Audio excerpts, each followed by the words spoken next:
Today we're going to see how well bees can clean out equipment that has honey and cappings all over it. People will extract honey and wonder, like, what can I do to clean up all this mess after? And the simple answer is you can really give it back to the bees. So what we have here is a strainer, a double strainer. It's got crystallized honey on it, and it's got some cappings. Down here you can see stuff that was just too thick to drain in the bucket. If there's a second double strainer, I even have some honey that's just crystallized. So truth be told, this was from an extraction job a couple months ago, and just too much stuff came up and I just couldn't clean it all up. So I left it as it was, and I figured I'd come back to it later and either give it back to the bees or figure out what to do with it as a human. But I'm just going to give it to the bees. This stuff had plenty of chance to strain. It's just too thick to make it through. And even though it's super hard as a rock, you're going to see the bees will just totally take care of this. So what we're going to do is we're going to go out to the hives there, and we're going to pick one of the strongest ones and put the inner cover over the hive, and then put all of this stuff in a box covered up, and that's going to reduce the robbing in our apiary if other bees can't get to it. And picking a strong hive is also going to help to prevent robbing, because they're going to be able to defend their entrance when other bees inevitably smell what's going on. But what we're going to do is we're just going to put this right on in there, and in a couple days we'll check back and we'll see how did they do. How this is going to work again is we have our inner cover here. We will put a box right on top. Get our honey stuff, and it's just going to go right on in here with enough room for the bees to be able to get on and around it. So here we have the second layer in this honey.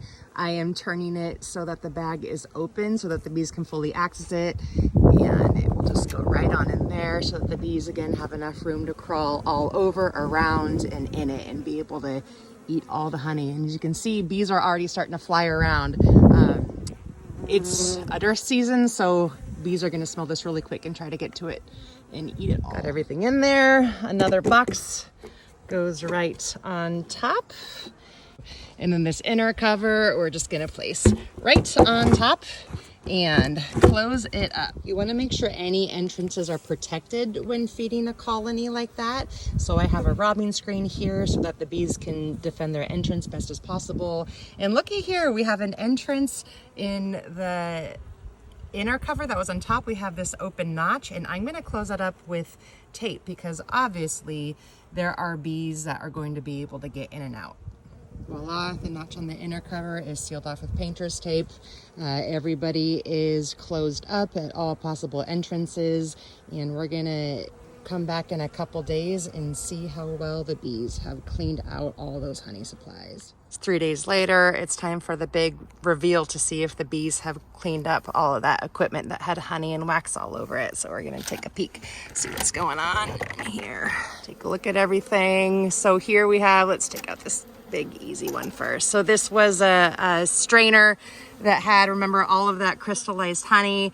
What's left over is just a bunch of little wax flakes, and this could be cleaned up really easily just with a hose. You want to use cold water because hot water is going to melt the wax, but cold will just spray it right out. And you want to do it outside. You never want to do this in your sink because all that wax is going to clog your sink, and it's going to be a really expensive problem.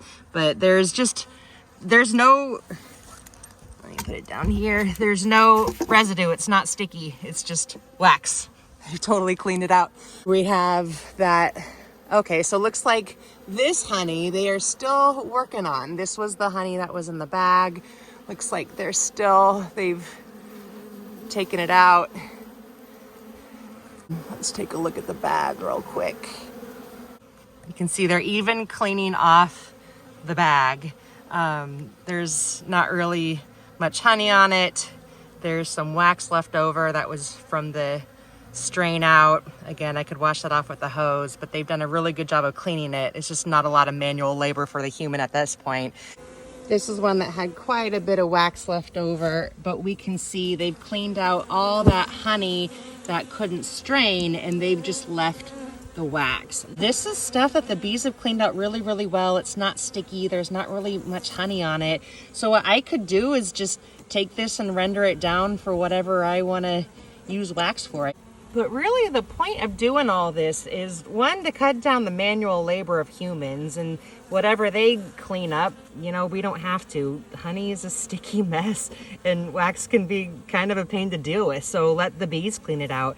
And also, this just gives them back their resources. They can reuse any wax that they want. If there was propolis, they could reuse any propolis.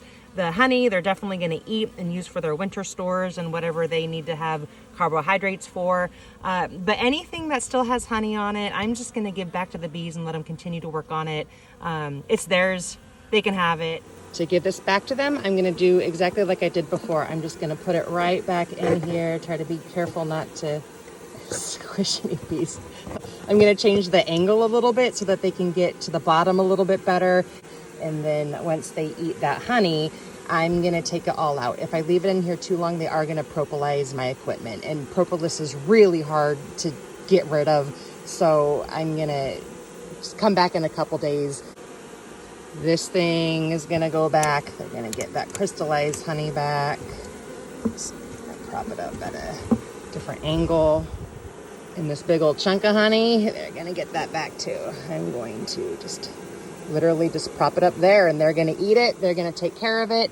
And again, I'm just going to put the lid on, cap it all off, and let them go to town. Enjoy, bees. About a week has passed, so we're going to take a final look at what's going on with this honey clean out operation. As you can see, that big chunk of honey is gone. This strainer, there's no honey left in here. Like, this is just wax flakes, totally clean. It is not sticky at all. As you can see, there's bees in the upper box, but there's not bees all over this equipment. They've cleaned out all the honey that they can. There's nothing left of interest up here for them, so there's no reason for them to hang out other than wonder what I'm doing. So again, just a cool way to be able to see how you can clean out some of your honey equipment